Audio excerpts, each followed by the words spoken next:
kalau nanti misalnya bayi akan diasuh oleh babysitter, maka babysitter itu perlu dicek nih sebelum ketemu bayi.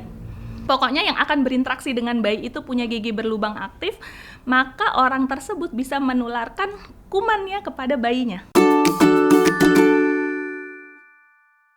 Dokter gigi adalah salah satu dokter yang ditakutin sama anak-anak. Jadi kalau udah ke dokter gigi rasanya kok takut banget gitu ya. Padahal seharusnya kita harus memeriksakan anak ke dokter gigi itu 6 bulan sekali. Dan ternyata gigi itu kan banyak diremehkan sama orang-orang kayak apa sih gitu kan, tapi ternyata kalau gigi berlubang, ada infeksi dan segala macam itu bisa merembet ke penyakit-penyakit lainnya. Makanya kita harus biasain untuk ke dokter gigi.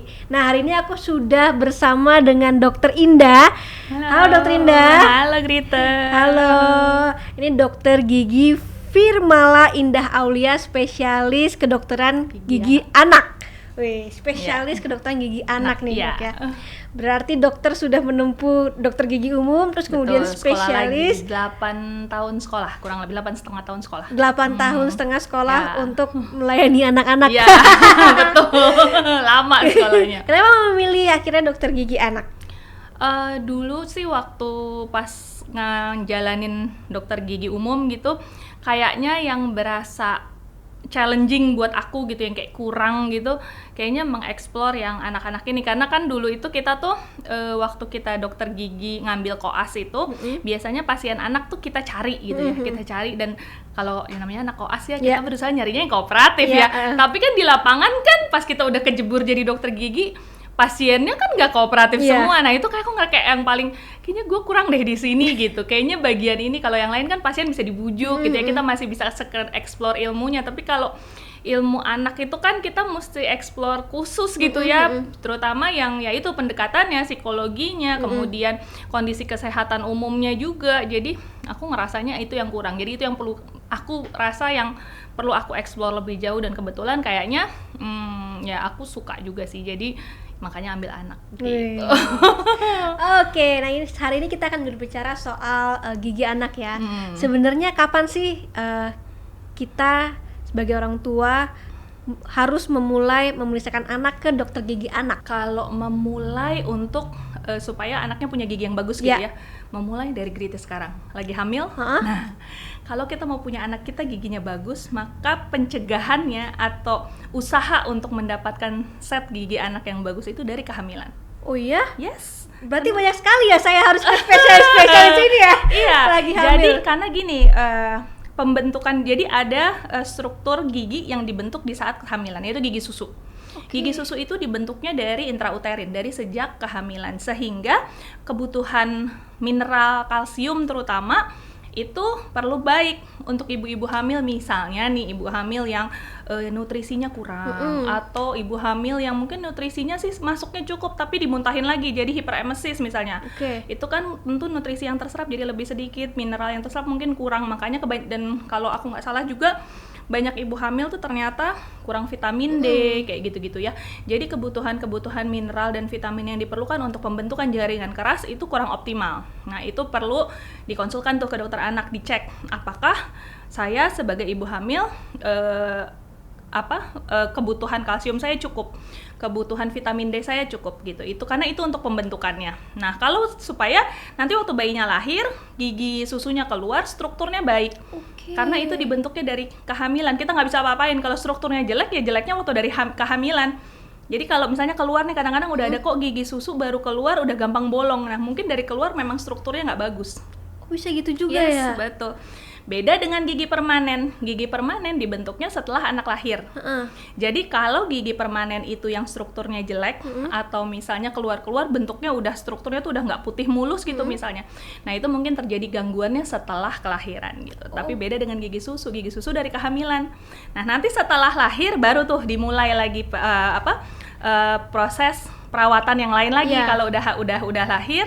Kalau udah lahir, Asosiasi Kedokteran Gigi Anak Dunia, IAPD, AAPD, EAPD, itu Eropa, Amerika, dan internasional, menyarankan kunjungan pertama ke dokter gigi adalah saat gigi pertama anak tumbuh atau sebelum usia atau ulang tahun 1 tahunnya. Jadi gigi pertamanya keluar atau sebelum usia 1 tahun, mana yang duluan? Tapi rata-rata kapan gigi anak tumbuh di Indonesia. di Indonesia? Di Indonesia rata-rata sekitar usia 6 bulan sampai 1 tahun itu gigi pertamanya tumbuh. Makanya disarankan saat itu. Kadang-kadang kan orang tua baru datang kalau ada keluhan pertama nih, entah giginya bolong, entah giginya belum keluar-keluar, atau entah giginya misalnya ya biasanya udah ada keluhan lah baru datang. Tapi sebetulnya sebaiknya kunjungan pertama ke dokter gigi adalah healthy teeth visit. Jadi kunjungan di mana anak nggak punya masalah, giginya baru keluar, orang tuanya datang untuk konsultasi. Tujuannya sih bukan meriksain gigi anaknya ya, not necessarily buat kita cek giginya, tapi buat mengedukasi orang tuanya apa sih yang perlu dilakukan orang tua supaya gigi ini tumbuhnya bagus, supaya nantinya nggak berlubang. Nanti diedukasi tuh orang tuanya. Terus apakah anak ini punya resiko gigi berlubang yang tinggi? Nanti bisa di scoring tuh. Dari mana tuh dok scoringnya? Nah, scoring itu nanti ada kuesioner. Padahal kan masih bayi ya, saya 7 bulan kan masih kecil banget. Betul. Nanti ada kuesioner. Kuesioner itu ada pertanyaan-pertanyaan, di antaranya tuh salah satunya misalnya termasuk di situ riwayat kesehatan gigi orang tua. Jadi orang tua, nah salah satu yang perlu dilakukan juga pada saat kehamilan adalah ibunya atau calon main care-nya, pengasuh utamanya. Kalau nanti misalnya bayi akan diasuh oleh babysitter, maka babysitter itu perlu dicek nih sebelum ketemu bayi. Karena kalau dia punya gigi berlubang aktif di giginya yang tidak terawat, atau ayah atau ibu atau nenek, pokoknya yang akan berinteraksi dengan bayi itu punya gigi berlubang aktif, maka orang tersebut bisa menularkan kumannya kepada bayinya. Oh my god, seriusan dok? Iya, jadi kuman yang orang tua itu punya akan ditularkan ke bayinya di saat bayi itu belum punya daya tahan tubuh yang cukup baik. Selama 6 bulan sebelum itu betul. Berarti. Jadi orang tuanya, jadi makanya perlu sehat ketika bayi itu lahir. Si pengasuh yang akan berhubungan dengan bayi ini perlu sehat giginya. Karena nanti kan bayinya akan dipeluk-peluk, dicium-cium. Nah, itu terjadi, namanya kita sebut transmisi vertikal dari orang dewasa ke bayi. Dia menularkan kuman dari orang dewasa ke bayi. Atau kakak, kalau ada kakak misalnya siblings yang giginya udah hancur gitu, mau punya adik bayi. Nah, siblingsnya kalau dia tidak terawat giginya, maka dia akan menularkan ke adik bayinya. Sehingga adik bayinya ini punya resiko gigi berlubang yang sangat tinggi jadinya. Walaupun belum punya gigi. Jadi dia belum punya gigi, tapi skor resiko kariesnya akan jadi tinggi. Karena begitu dia punya gigi, bisa jadi nanti giginya akan sangat gampang berlubang. Wah. Gitu. Jadi sekelilingnya ya, harus segitunya. Iya, betul. Aku baru tahu juga ya. Iya. Siapa yang berinteraksi harus dicek. Makanya sebetulnya untuk urusan pencegahan ini ya, memang kita di Indonesia terutama yang masih sedih gitu, urusan kita lebih banyak terlalu fokus ke kuratif, ke penyembuhan. Udah jadi karies, udah jadi lubang, baru tuh orang tua ke dokter gigi, baru tuh diedukasi buat giginya ditambel-tambel. Tapi bagian pencegahan ini masih agak kurang untuk promotifnya ya, masih agak kurang. Terus terang untuk baik dari segi community-nya maupun dari segi perawatannya, individunya gitu, untuk cek dokter. Ya biasanya ibu hamil malah kadang-kadang menghindari ya ke dokter gigi, katanya kan nggak boleh. Tapi jujur saya tuh ini loh, cabut gigi bungsu kemarin. Nah iya, makanya memang sebaiknya sih memang ibu hamil itu amannya tuh di trimester ya, sebetulnya nggak juga sih, trimester pertama sampai 3 selama dokter kandungannya bilang it's okay, nggak ada masalah, kehamilannya sehat sih boleh ke dokter gigi. Jadi nggak masalah, justru malah sebaiknya ketika dia hamil giginya sehat, supaya waktu bayinya lahir tuh ibunya memang sehat rongga mulutnya gitu, karena dia yang akan lebih banyak berinteraksi sama bayinya kan gitu. Wah, jadi orang tua juga harus merawat gigi dengan baik ya, supaya nggak ngeluarin apapun. Orang tua kalau mau sama babysitter tuh ntar di screening tuh bayinya semua giginya gitu. Nenek kadang-kadang kalau bayinya dititipin sama nenek. Wah, ini menarik juga ya. Oke. Agak mind blowing gitu ternyata ya. Kan nggak tahu juga tadi sesuai dokter bilang bahwa pencegahannya itu mungkin belum sampai ke orang-orang di belum Indonesia sampai ke gitu level ya. itu, betul. Aduh, makanya kejadian karies pada anak itu sangat tinggi di Indonesia. 93% anak Indonesia itu pasti punya gigi berlubang. Jadi kalau kita kumpulin nih 10 anak dijajarin, 9 orang pasti punya gigi berlubang. Wah, segitu banyak. Jadi karies itu adalah penyakit kronis nomor 1 di dunia pada anak. Karies tuh yang ini nih guys, yang gigi berlubang, yang ada yang hitam-hitam gitu, hitam-hitam kadang berlubang kecil juga bisa, yang geripis biasanya ya itu. Paling nggak 1 gigi pasti berlubang Pak, anak Indonesia ya 93%, jadi tinggi presentasinya. Jadi ya ya gitu ya, karena memang pencegahan kita agak kurang. Dari awal itu agak kurang. Biasanya kita lebih udah jadi karies baru lubang. Bahkan udah jadi karies aja kadang-kadang masih gigi susu, ntar juga ganti. Gitu biasanya gitu kan kalau orang tua. Iya, benar. Tapi bener sih dok, itu harus diedukasi dengan baik ya. Iya. Oke, dari pertama kali muncul gigi sampai akhir gigi lengkap, gigi susu lengkap tuh kira-kira berapa lama dok? Kalau dari pertama muncul itu kan kurang lebih 6 bulan sampai 1 tahun. Iya. Itu range-nya itu sekitar itu tuh 6 bulan sampai 1 tahun. Itu gigi pertamanya tumbuh lengkap biasanya di usia 3 tahun. Oke. Gitu. Gigi susu ya. Nanti 3 tahun sampai milestone berikutnya adalah 6 tahun, itu adalah gigi susu pertamanya tanggal. Oke. Jadi di umur 6 tahun itu adalah milestone di mana ada 2 kejadian, satu gigi susu pertamanya tanggal dan gigi permanen pertamanya keluar. Jadi berbarengan. Barengan tuh biasanya, gak seiring ganti dia ganti gitu. Jadi Oke. gigi permanen pertama keluar, gigi susu pertama tanggal. Apakah dalam lokasi yang sama? Dalam lokasi yang sama. Terus tapi ada juga gigi permanen geraham yang tumbuh tanpa didahului gigi susu di umur sekitar 6-7 tahun itu. Jadi dia tumbuhnya di belakang, di belakang gigi susu yang paling belakang. Itu dia tumbuh sendiri, jadi dia nembus gusi sendiri tanpa ada gigi susu yang tanggal. Nah, seringkali orang tua miss di situ. Orang tua nggak ada kok dok gigi susu yang copot di situ, kok tau-tau udah gigi permanen gitu. Suka nggak ngeh, begitu berlubang dibiarin karena dikira itu masih gigi susu. Tapi ternyata pas dicek itu udah gigi permanennya yang lubang. Nah, itu kebanyakan yang kayak gitu di umur. Jadi 6 tahun itu salah satu milestone kedokteran gigi yang perlu di checklist. Jadi kalau perlu check up lah, kalau perlu. Itu kayak penting lah untuk check up gitu, selain yang tadi yang first dental visit tadi. Wah. Gitu. Menarik ya, semua Iya. harus kita perhatiin Iya, ya iya. untuk anak ya. Betul. Oke. Nah, tadi aku mau tanya kalau dari gigi susu dulu lah ya. Gigi susu kan banyak juga yang karies ya. Nah, itu tuh sebenarnya kenapa dok penyebab utamanya bisa karies? Oke, karies ini kita nggak bisa pinpoint karena kita sebut karies itu sebagai banyak nih. Si karies ini labelnya banyak. Satu, dia disebut sebagai multifactorial disease. Jadi penyakit yang penyebabnya banyak. Not necessarily kita bisa pinpoint satu kumannya doang nih. Terus label kedua dari karies itu adalah penyakit yang kita sebut behavioral disease atau penyakit karena kebiasaan buruk. Jadi penyakit yang sebetulnya 100% bisa dicegah, tapi 100% kejadiannya karena kebiasaan yang tidak baik, kebiasaan menjaga kesehatan yang nggak bagus. Jadi itu satu.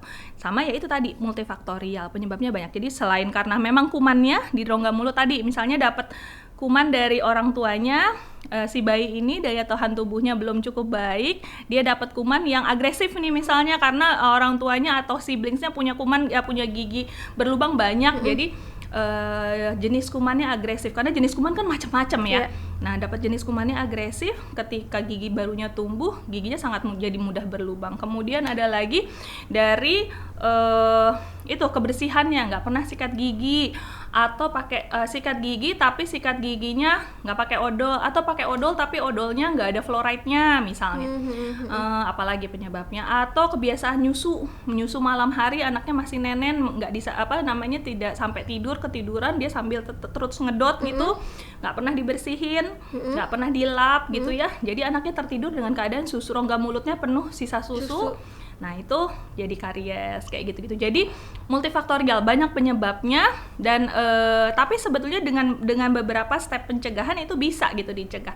Tapi karena tidak dilakukan akhirnya kejadian. Wah. Jadi penyebabnya memang multifaktorial. Banyak banget ya? Banyak. Oke. Itu sebabnya kita perlu step pencegahannya tuh nggak cuman suruh sikat gigi aja nggak jadi karies, nggak gitu doang gitu. Banyak banget ya. Ada banyak yang perlu kita, makanya tadi yang waktu umur 1 tahun itu ada scoring itu, karena dari scoring itu nanti kelihatan nih mana sih pola-pola yang menjadi kemungkinan resiko terjadinya karies.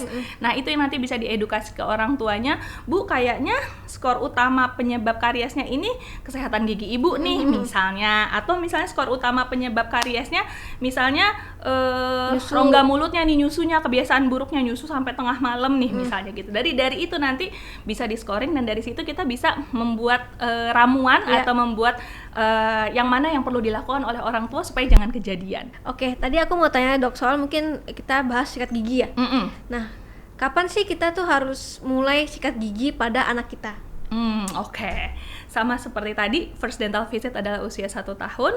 Ketika gigi pertama tumbuh, maka sikat gigi dimulai dari ketika gigi pertamanya keluar. Oke. Gitu.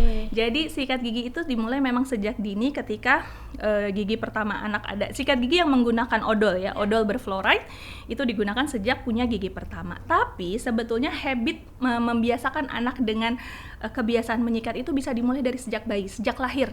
Kenapa? Karena kalau misalnya dengan kita menggunakan waslap atau menggunakan sikat silikon untuk bersihin rongga mulutnya dari sisa susu, mukosanya atau bagian dalam pipinya, lidahnya, gusinya dari sisa-sisa susu atau sisa-sisa ASI. Kenapa? Karena ketika anak terbiasa dari bayi dengan rangsangan oromotor, rangsangan di rongga mulutnya kita biasa masukin sesuatu, ketika nanti kita masukin sikat gigi ketika giginya ada, anaknya nggak kaget, nggak jejeritan. Kadang kan orang tua suka, anakku nggak mau disikatin dok, soalnya dimasukin sikat dia nangis, jerit-jerit ya, karena nggak dibiasakan. Kalau dari bayi dia dibiasakan dengan orang tuanya bersihin mulutnya, kayak nyuapin makan kan kita masukin sensasi masukin sendok ke mulut itu kan juga sesuatu yang baru buat anaknya. Sama seperti membiasakan seperti itu dari bayi, sehingga nanti kalau dia mulai sikat gigi dia nggak kaget, dia biasa orang tuanya ibunya masukin jarinya ke mulut itu biasa, termasuk ketika masukin sikat gigi. Jadi ketika udah punya sikat, udah umur punya gigi pertama, mulai sikat gigi pakai odol yang ada fluoride-nya. Udah boleh pakai odol berarti ya? Iya, ketika udah punya gigi. Kalau belum punya gigi nggak perlu pakai odol. Jadi kayak pakai air biasa boleh, air mateng gitu ya, air mineral boleh. Kalau yang udah punya gigi pakai odol. Mulai pakai odol yang ada fluoride-nya. Yes, untuk ada apa fluoride itu? Nah, jadi kalau kita ngomongin fluoride sampai saat ini fluoride itu adalah mineral yang diketok palu, jadi mencegah terjadinya giginya berlubang. Jadi dia membuat struktur gigi itu menjadi lebih acid resistant, jadi lebih tahan asam. Jadi kalau kita makan, ketika kita makan makanan proses makan atau ketika anak makan atau nyusu itu pH di mulut itu akan turun, akan terjun bebas lah istilahnya, jadi asam. Nah ketika terjadi asam, mineral gigi itu akan dissolve, akan mulai hilang, terjadi yang proses yang namanya demineralisasi.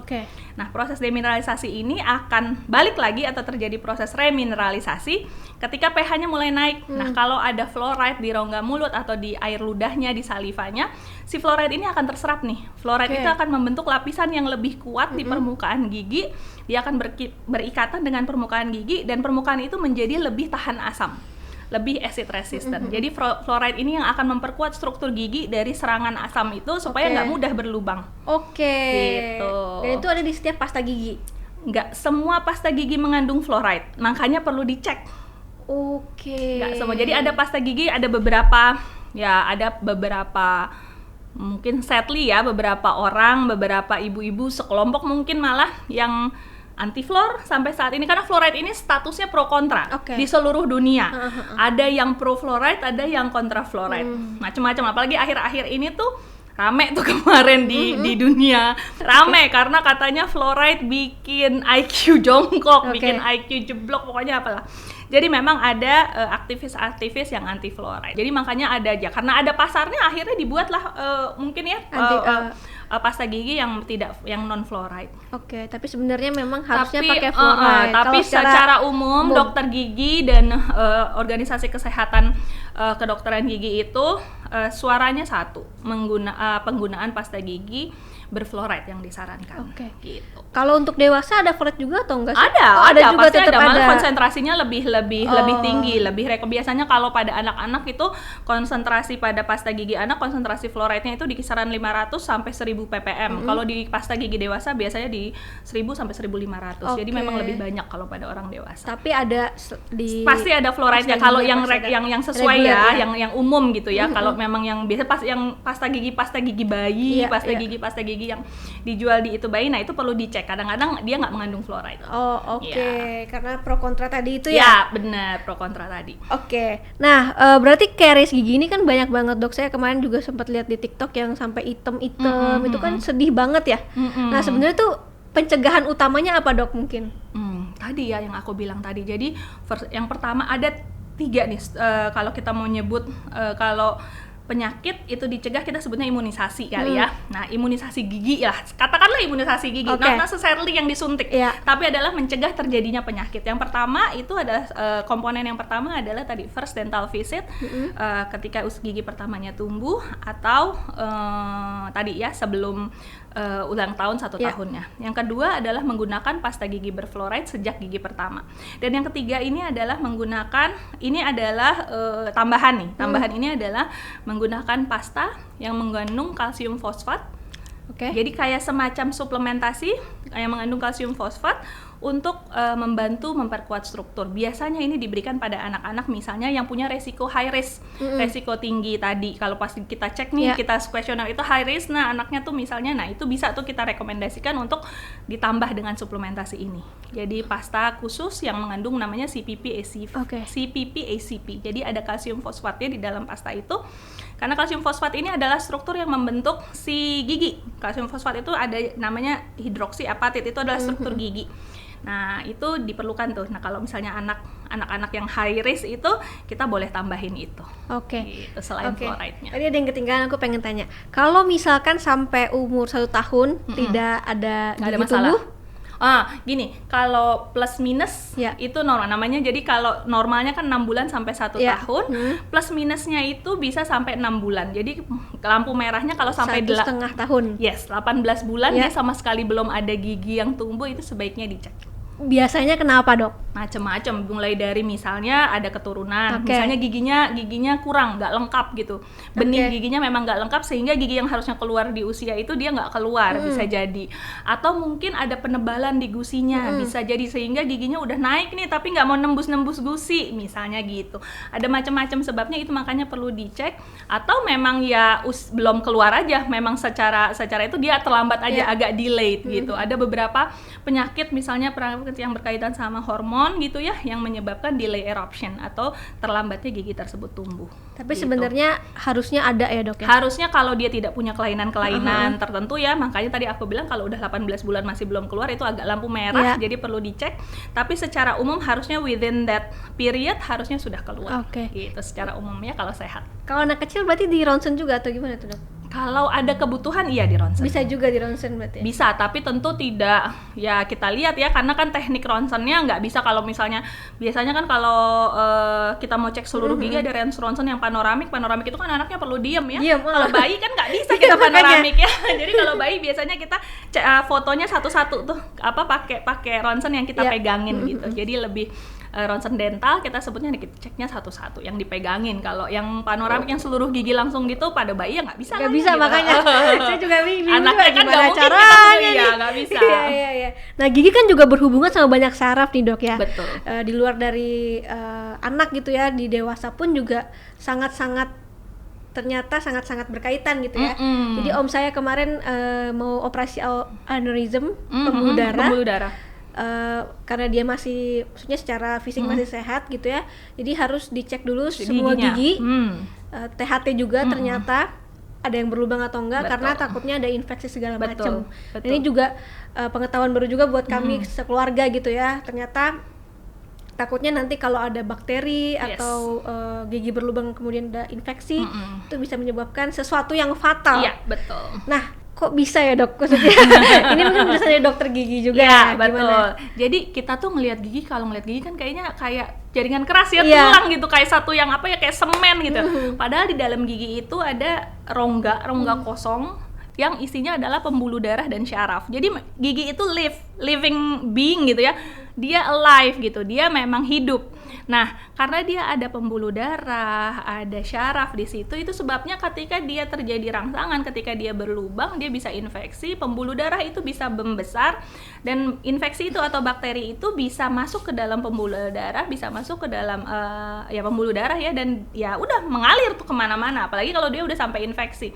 Biasanya pada banyak kasus umumnya infeksi gigi itu sifatnya self-limiting, jadi umumnya ya lokal di situ-situ aja, jarang yang menyebar. Tapi pada pada individu-individu tertentu yang rentan, itu kan kemungkinan terkecil sekalipun dihindari ya gitu. Jadi walaupun kemungkinannya jarang kecil, tapi we don't want that risk kan gitu. Jadi karena apalagi kalau udah ada faktor resiko, udah ada gigi yang berlubang misalnya yang memungkinkan untuk infeksi. Kalau giginya sehat sih enggak ya. Tapi kalau giginya si kamar syaraf, harusnya kamar syaraf itu sifatnya protected, dia adanya di dalam jaringan keras. Kalau jaringan kerasnya sehat, harusnya dia tidak terbuka. Tapi kalau misalnya jaringan kerasnya terbuka atau karena si proses berlubang itu yang menjadi compromise. Jadi kuman bisa masuk ke pembuluh darahnya jadi kemana-mana, dan itu yang nggak mau. Apalagi kalau mau operasi misalnya. Termasuk pada bayi, pada anak kalau punya kelainan jantung misalnya, itu biasanya sebelum dioperasi pasti akan screening gigi dulu, giginya akan dibersihin, diberesin dulu, memastikan bahwa fokus infeksinya nggak ada, supaya dia tidak memungkinkan terjadi. Karena ketika dia mau lakukan operasi biasanya kan daya tahan tubuh drop tuh. Nah ya, lagi turun. Kenapa saya sebut self limiting? Karena sebetulnya ketika daya tahan tubuh baik, si infeksi ini dilokalisir di situ aja, lo jangan kemana-mana gitu. Tapi ketika daya tahan tubuh ngedrop, maka self limitingnya nggak jalan, ya bisa jadi nggak jalan. Bisa. Nah itu yang membuat jadi nyebar. Kalau infeksinya jadi nyebar, masuk ke pembuluh darah. Nah pembuluh darah kan jalannya kemana-mana ya, termasuk ke jantung. Itu yang bisa ditakutkan tadi, bisa jadi resiko misalnya sepsis ya, infeksi pada pembuluh darah karena asalnya dari dental patogen. Gitu. Malah bisa kalau misalnya ada yang ke otak, nah juga. Bisa juga ke otak kayak gitu-gitu. Jadi ya pembuluh darah, namanya pembuluh darah kalau dia udah masuk kan kemana-mana semua gitu ya. Sebenarnya jadi begitu, sebenarnya jaringan yang nyambung juga betul, gitu ya. Jadi dia dihubungkan oleh pembuluh darah dan syaraf jadi dia ada saluran keluarnya itu dari ujung gigi itu keluar ke, kita sebutnya jaringan kolateral. Di bawah gusi itu ada saluran pembuluh darah dan syaraf yang menghubungkan gigi ke semuanya gitu. Oke, kita balik ke gigi anak nih, Dok. Nah, kalau gigi anak ini kan gigi susu akan berubah menjadi gigi permanen, ya kan? Digantikan oleh gigi permanen. Dia akan copot sendiri, terus kemudian akan tumbuh keluar, permanen. Jujur saya dulu itu giginya dicabut sendiri. Copot sendiri. Pakai itu benang. Pasti ini kan banyak yang ngelakuin juga ya. Yang saya rasa sebenarnya secara medis mungkin nggak boleh juga kali ya. Kan gini, sebetulnya gini. Steril gitu.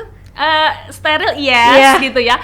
Tapi sebetulnya gini, Tuhan itu baik. Jadi memang gigi susu itu by design, secara desain itu memang harusnya bisa tanggal sendiri. Jadi kalau memang proses alaminya terjadi ketika gigi permanen mau keluar, ini kan gigi susu ya, terus ini akar gigi. Terus ketika gigi permanen mau keluar, dia akan merusak nih, akar gigi ini akan dirusak oleh gigi permanen, akan dimakan istilahnya. Sehingga akar gigi susu ini akan nggak punya akar lagi kan, ketika dia nggak punya akar dia akan loose, dia akan goyang, naik nih. Ketika udah ini sangat goyang, maka ini akan sundul aja, dia nyundul, dia keluar aja dan dia akan tanggal. Bahkan kadang anak sambil makan roti, sambil makan kerupuk, makan apel ya copot sendiri karena memang di desainnya harusnya begitu gitu.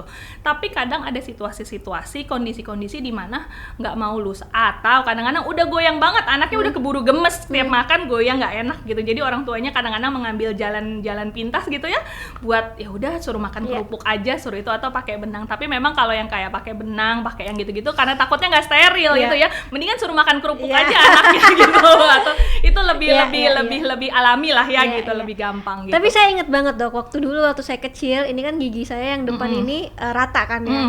Nah, ini tuh karena dulu waktu bayi nih, waktu kecil gigi susu ya. Gigi susu itu udah goyang-goyang tapi nggak mau copot, tapi gigi permanen itu udah tumbuh di bagian belakang. Nah, akhirnya mama saya waktu itu copotin pakai benang. Lalu saya setiap saat harus gini. Tapi hasilnya emang jadi rata, Dok. Itu kenapa ya, Dok? Bisa kayak gitu?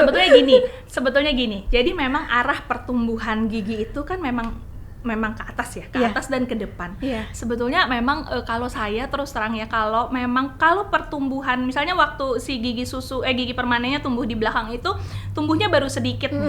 Tumbuhnya baru sedikit, terus gigi susunya udah kita cabutin atau entah dia bisa copot sendiri, maka sebetulnya gigi permanen yang di belakang ini tidak diapa-apain pun, nggak suruh melet-melet pun, itu dia akan maju dengan sendirinya karena dia memang arah tumbuhnya itu ke depan dan ke atas gitu. Jadi dia nggak mungkin selama ruangannya ada dibukain, kecuali kalau ruangannya nggak ada, ruangannya masih ada si gigi permanen, maka mungkin dia akan stay di situ, naik terus. Kalau gigi susunya udah dibuang, maka jalannya dibukain, maka dia akan kembali ke jalur yang benar dengan sendirinya, nggak usah dimelet-meletin. Karena kadang-kadang kalau aku terus terang, aku agak nggak terlalu suka nyuruh pasien untuk melet-meletin karena takutnya jadi bad habit baru. Dia jadi punya tongue thrust, jadi kebiasaan untuk memajukan lidahnya ke depan, itu kan kebiasaan buruk ya. Jadi aku biasanya kalau selama tumbuhnya baru sedikit, kita bukain jalannya, dia akan kembali ke jalan yang baik dan benar biasanya ya, gitu. Oke. Umumnya tuh gitu. Oke, berarti ketika sudah ada gigi permanen yang tumbuh, Sebaiknya segera dicabut. segera Bawa ke dicabut. dokter gigi. Sebaiknya segera dibukain jalannya. Walaupun ini belum sama sekali belum goyang. goyang. Apalagi kalau belum goyang. Langsung aja sebaiknya bawa ke dokter gigi supaya dibukain jalannya, jadi gigi permanennya bisa kembali ke jalurnya gitu. Ada jalannya gitu ya, dia nggak kehalang. Oke. Gitu. Nah, terus kenapa sih kalau misalkan gigi itu ya, mau gigi permanen ya terutama ya, itu beda-beda dok, secara gigi gitu ya. Kayak aku nih yang depan tuh gede banget. Nah, terus bisa ada gingsul segala macam itu dari mana dok? Nah, kalau susunan gigi, bentuk gigi itu bukan mostly, tapi tentu ada faktor keturunan di situ, inheritance di situ biasanya. Dapat giginya ayah, dapat rahang ibu, atau ya kebalikannya bisa juga, atau dari kakek, dari nenek. Ada keturunan misalnya giginya kurang satu, lebih satu bisa juga, atau misalnya keturunannya karena dapat rahang ibu yang kecil, misalnya dapat gigi kebetulan misalnya ya orang dari suku tertentu yang giginya besar-besar gitu. Nah, dapatnya itu terus nikah dengan ibu yang rahangnya kecil gitu, sehingga giginya nggak cukup, rahangnya nggak cukup, dapat giginya besar-besar sehingga dia berjejal. Jadi ada faktor inheritance juga bisa. Terus kalau gigi yang gingsul, caling gitu ya, itu kan karena ruangannya kurang. Gigi taring itu adalah, apalagi taring atas itu gigi permanen yang tumbuhnya, salah satu gigi permanen yang tumbuhnya paling terakhir. Jadi makanya dapat ruangan sisa, sehingga dia biasanya jadi caling atau jadi gingsul. Di orang Indonesia itu agak cukup Asia lah, orang Asia itu cukup umum punya gigi yang gingsul gitu ya, karena memang gigi taringnya dapat ruangan sisa sehingga dia nggak cukup tuh ruangannya gitu. Jadi itu ada faktor etnis, ada faktor keturunan juga di situ. Gigi yang berjejal, nggak rapi, nggak rata, atau nggak sama ya itu sama kayak wajah manusia aja. Jadi memang kombinasi itu membuat setiap orang mungkin punya itu berbeda. Setelah itu kalau misalkan nih dok, si anak kita nih udah mulai item-item kan, kalau yang item banget sampai giginya abis itu kan udah parah banget ya dok ya. Tapi ada yang mungkin baru kelihatan dikit-dikit gitu. Nah itu tuh langsung dibawa ke dokter atau gimana dok? Jelas, kalau udah sampai, apalagi udah sampai hitam ya, jangankan yang udah hitam ya, yang udah kuning gitu aja tuh, yang udah kelihatannya kita curiga misalnya, itu sebaiknya memang dicek ya, karena kemungkinan kan gigi berlubang ya. Cek gigi itu kan maksudnya justru supaya jangan sampai perawatannya, jadi gigi itu tuh kan makin nggak ada tindakan makin murah ya. Makin orang tua tuh kadang kan mikir ke dokter gigi mahal gitu ya. Tapi kalau misalnya perawatannya makin kompleks, giginya kasusnya makin parah, tentu mahal jadinya. Tapi kalau misalnya coba cek gigi dari gigi pertama, dia baru punya gigi pertama kan nggak ada masalah ya. Tentu yang dibayar hanya konsultasinya aja kan gitu ya. Jadi justru ketika dilakukan sejak dini, cost itu jadi tidak terlalu mahal. Malah di cover BPJS kalau misalnya punya BPJS gitu. Jadi kalau udah sampai hitam apalagi itu sih jelas perlu dilakukan cek. Kadang-kadang memang ada yang masih bisa dipertahankan atau perlu dipertahankan tergantung kebutuhan dan status kasusnya. Ada yang memang ya udah terpaksa diikhlaskan, dicabut, daripada misalnya takutnya kalau kita pertahankan malah dia jadi fokus infeksi untuk gigi permanennya, karena gigi permanennya kan sedang bertumbuh kembang tuh di bawahnya ya. Jadi kalau misalnya kita biarin ya kasihan gigi permanen ya kan, kita mau menjaga supaya jangan sampai si gigi permanen yang dipakai selamanya itu jadi rusak karena nggak mau ngerawat gigi susunya. Gitu. Berarti yang hitam-hitam itu biasanya langsung belum tentu sih, kadang-kadang ada, kalau misalnya itu hitam-hitamnya itu terjadi di anak usianya baru 2 tahunan misalnya, kan itu tanggalnya baru nanti ya 8 tahun. Jauh. Kurang lebih jauh anaknya kan, jadi kasihan. Terus gigi depan ini kan salah satu faktor yang diperlukan kan dia untuk perkembangan bicara. Anak itu lagi mulai bicara, beberapa huruf atau pelafalan huruf tertentu kan membutuhkan gigi depan. Kalau anak itu belum lancar bicara, maka ketika gigi depannya hilang, otomatis pelafalan huruf itu akan keganggu, stomatognatiknya keganggu. Jadi kalau anaknya masih sangat muda, bisa coba dicek, bisa jadi gigi itu masih bisa dipertahankan. Jadi gitu, walaupun udah hitam-hitam bisa jadi kalau ada dokter-dokter gigi anak gitu ya, masih bisa mempertahankan gigi itu. Pengaruhnya banyak ya ini ya. Ya, banyak. Berarti kalau hitam-hitam kayak gini akan diapain dok?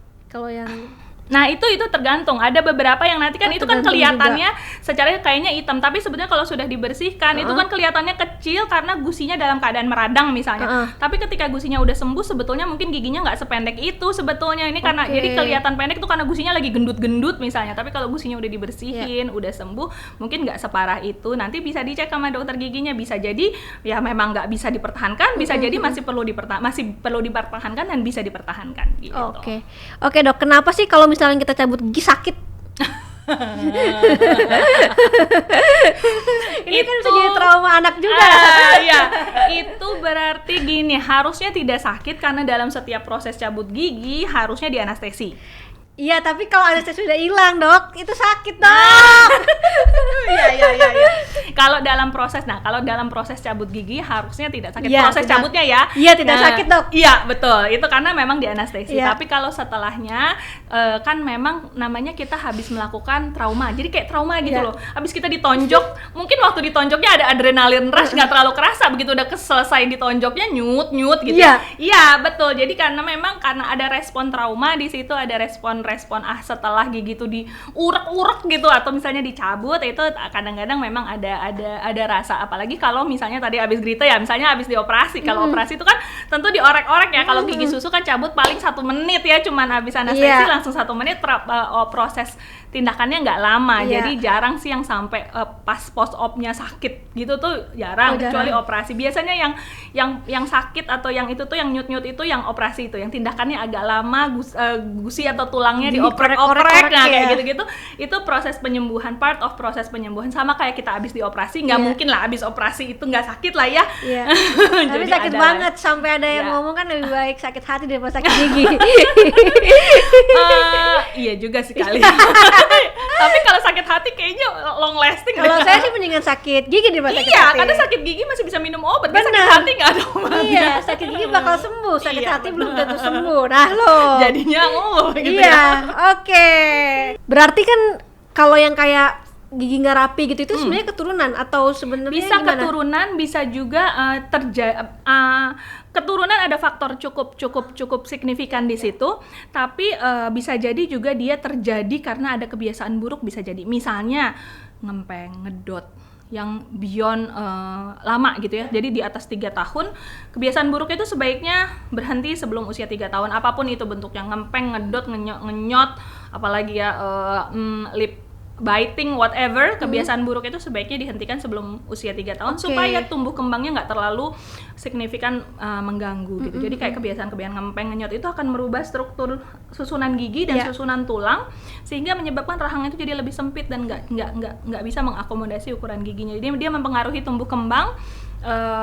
Jadi itu menyebabkan jadi gangguan tumbuh kembangnya, justru termasuk susunan giginya. Jadi bisa karena keturunan, bisa ada faktor itu, tapi bisa juga ada kebiasaan buruk tadi, ngempeng atau bernafas dari mulut. Misalnya anaknya punya gangguan breathing problem gitu, misalnya dia jadi misalnya jalan nafasnya keganggu, dia punya sinusitis, dia punya polip misalnya, atau dia punya tonsil amandel, sehingga ketika dia bernafas kurang lega, dia berusaha mengambil oksigen lebih banyak dengan menggunakan mulutnya supaya kebutuhan oksigennya terpenuhi, sehingga anaknya bernafas dari mulut. Ketika dia bernafas dari mulut, maka susunan rahangnya bisa berubah, apalagi kalau itu terjadi setiap hari dan setiap malam.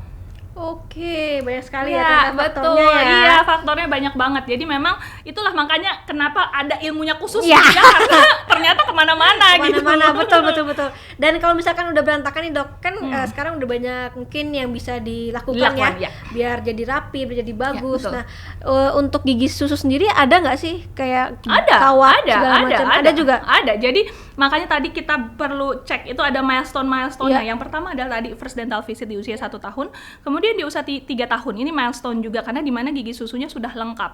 Gigi susu lengkap itu nanti bisa dicek tuh sama dokter giginya bagaimana susunannya. Kadang-kadang ketika waktu anak belum punya gigi, anak kan nyusu ya, nyusu, apalagi kalau dia breastfeeding, maka dia akan punya kebiasaan untuk majuin rahang bawahnya. Dia akan gini untuk ngenyot. Dia akan majuin rahang bawahnya.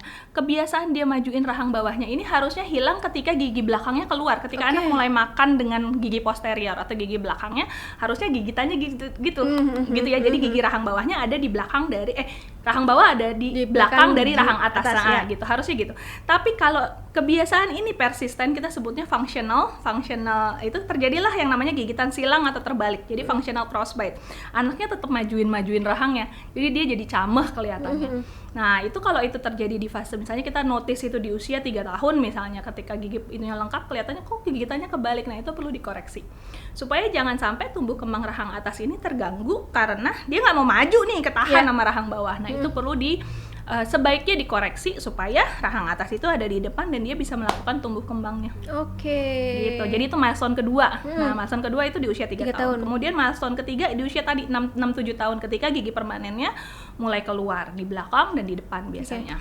Itu milestone kedua. Kemudian milestone ketiga di usia 7 tahun itu adalah anak pertama kali bisa konsultasi orto. Orto itu yang itu untuk kawat gigi.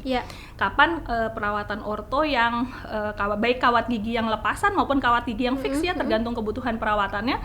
Itu bisa dicek ke dokter orto. Itu biasanya kurang lebih di usia 7 sampai 9 tahun lah kurang lebih. Oh, berarti minimal pakai itu kan setelah permanen toh ya? Kalau untuk untuk fix orto biasanya iya. Biasanya ada minimal usianya, tapi beberapa dokter malah kadang-kadang baru dipakai di usia 13 tahun, 14 tahun, apalagi kalau kelainannya hanya crowding aja. Tapi ada beberapa perawatan orto, karena perawatan orto nggak melulu cuman yang fix ya. Perawatan orto kan device-nya banyak banget, apalagi hari gini ada bahkan yang pakai clear aligner sekarang kan, yang pakai plastik bening gitu.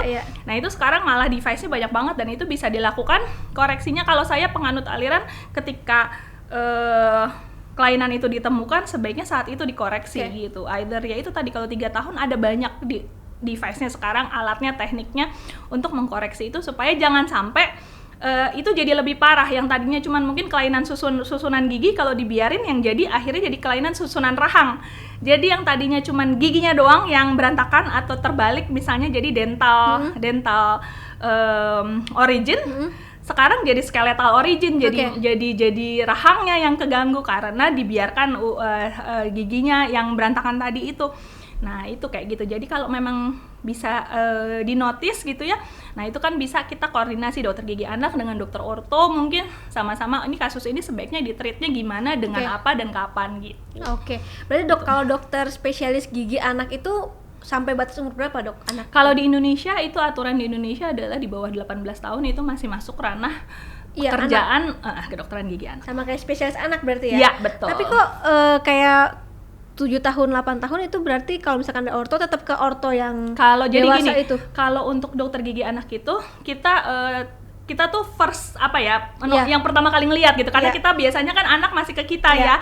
Nah nanti kalau ternyata kasusnya lumayan kompleks, apalagi kalau ada faktor skeletal di situ, misalnya dia tonggos banget 7 tahun tapi kok giginya udah kayak siapa ya, Om Dono dulu ya, kayak maju banget gitu. Nah itu berarti mungkin ada perkembangan rahangnya mungkin over gitu ya, terlalu hiperaktif apa gimana gitu, perkembangan rahangnya terlalu over atau rahangnya bawahnya kok cewek banget gini banget. Nah itu perlu manipulasi tumbuh kembang namanya gitu, sampai supaya jangan sampai nanti malah dibiarin dia malah makin terlalu camah gitu, malah nantinya mungkin dia perlu surgery, ada namanya ortognatic surgery, jadi potong rahang gitu karena terlalu over. Nah itu sebetulnya kalau diintervensi di ini mungkin nggak akan segitunya gitu. Itu yang kayak gitu-gitu itu kalau dinotis duluan, ditreat sedini mungkin pertumbuhan rahangnya bisa istilahnya dimanipulasi supaya jangan sampai dia hypergrowth gitu. Jadi ya itu tujuannya tuh kayak gitu-gitu supaya jangan sampai kelainannya terjadi lebih parah. Kita sebutnya interceptive ortodontik atau perawatan orto pencegahan di interceptive tuh gitu ya. Jadi bukan korektif. Ini harus diperhatikan ya semua aspek. Iya, betul, semua aspek. Makanya ke dokter gigi anak supaya semuanya dilihat, semuanya tuh dinilai, nggak cuma lubangnya doang gitu. Jadi dalam tumbuh kembang anak ini sangat penting ya semuanya. Iya, kalau bertahap dilakukan, insya Allah giginya nggak karena itu pengaruh juga untuk ke depannya, ke beauty lah ya, bisa dibilang ya. Betul. Gigi itu kan mulut, ini nih giginya senyum gitu ya, kita kan senyum itu kan bingkainya muka kita ya, terus gigi itu kan juga itu. Kemudian mulut ini juga kan pintu gerbang, aku nyebutnya pintu gerbang ke dalam sini ya. Kalau misalnya aku suka bilang gini ke orang tua, kalau anak bayi waktu dia pipis, dia pupup, kan kita bersihin ya, bersihnya sampai segitunya gitu. Maksudnya kita bersihin area tempat keluarnya, itu kan tempat keluar sisa makanan ya. Tapi kita bersihin segitunya. Tapi kok area mulut, tempat masuknya makanan kita neglect gitu ya, nggak terlalu kita perhatiin. Ini area masuk loh, tempat gizi anak masuk loh gitu. Jadi seringkali masih gigi susu. Jika anaknya nggak mau sikat gigi dok, anaknya nangis kalau dia, harusnya kan ketika kita bersihin dubur aja kan anak nangis kita bersihin area kelamin anak ketika habis pipis itu kan anak juga, bayi juga nangis ya, tapi kan we still do it karena itu menjaga kebersihan. Termasuk mulut, harusnya ketika anak nangis kita tetap lakukan sampai anak itu tidak menangis lagi, karena dia tahu bahwa menangis tidak menangis mama tetap kerjain nih, judulnya kan gitu ya. Betul. Oke, nah kalau dari gigi anak sendiri dok ya, kan ada kita punya gigi sensitif ya, waktu udah permanen. Nah itu tuh dari gigi susu juga atau kayak gimana sih dok? Sensitif itu bisa macam-macam sebabnya. Bisa jadi kalau misalnya terjadi pada orang yang lebih tua, kadang-kadang tuh seiring kita menua tuh gusi tuh turun, jadi lebih sensitif. Atau kebiasaan menyikat gigi yang salah, cara sikatnya salah sehingga bukannya giginya makin bersih, tapi permukaannya jadi makin kayak keamplas gitu. Pilih sikat giginya yang kalau belum keras, belum mantep gitu kayaknya sikat giginya. Yang kalau orang tua tuh, kalau orang-orang tua ya sukanya tuh kan sikat gigi yang kayak keras banget gitu ya. Terus sikat giginya tuh yang kalau belum berantem sama tuh sikat gigi kayaknya belum bersih gitu. Nah itu yang ada bukannya bersih malah jadi keamplas. Ketika dia keamplas, dia akan membuka lapisan terluar gigi yang namanya email. Ketika lapisan terluar gigi hilang, yang terbuka adalah lapisan di bawahnya namanya dentin. Dentin itu adalah struktur yang punya ujung-ujung syaraf. Jadi kalau emailnya terbuka, kalau email tuh kan kita lebih ke jaringan yang mineral ya, anorganik.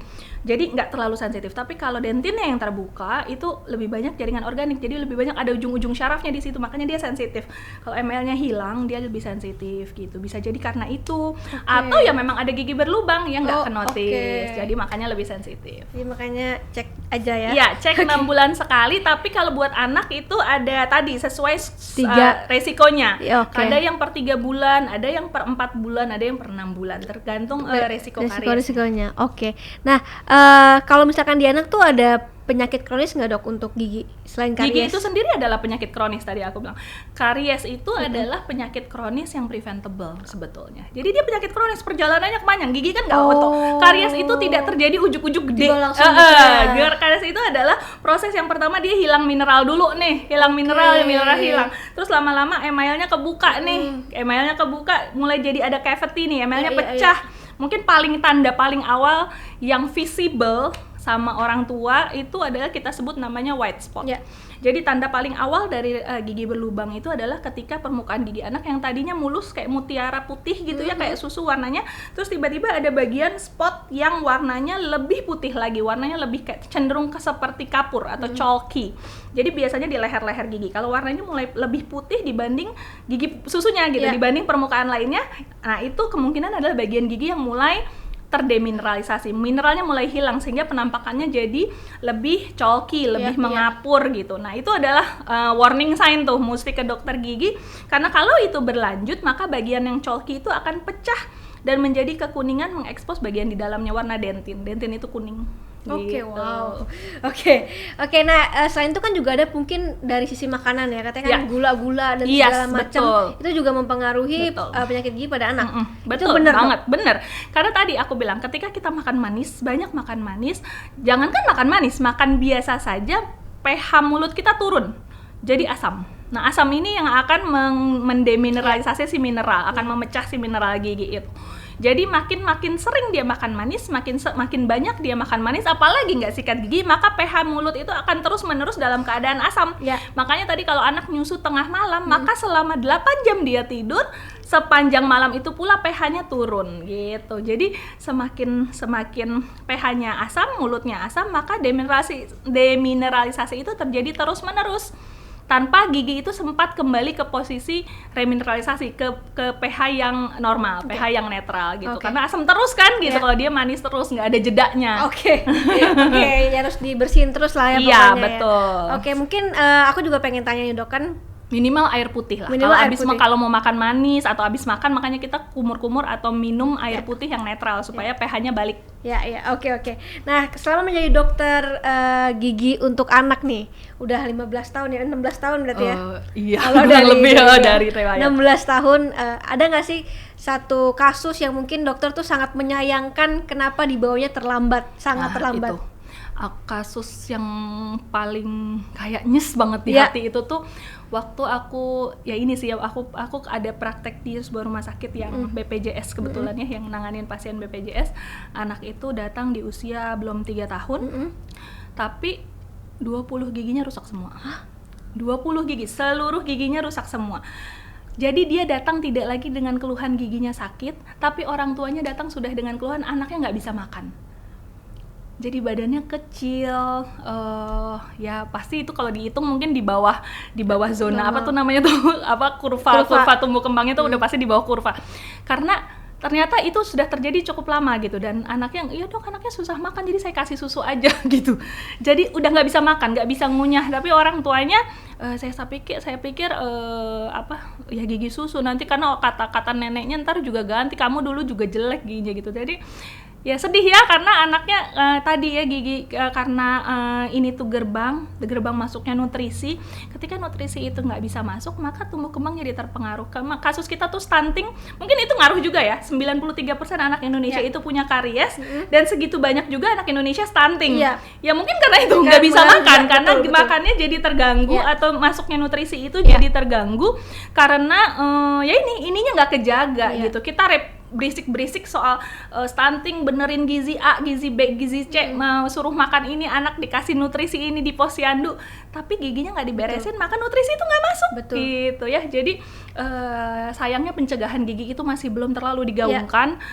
Itu sedihnya, sehingga kalau kita mau berisik soal stunting, soal memperbaiki gizi anak, maka beresin ini juga menurut saya ya, beresin rongga mulut anak juga, supaya nutrisi itu bisa masuk dengan baik dan dikunyah dengan baik oleh anak, sehingga tumbuh kembangnya pun jadi baik. Menurut saya itu gitu.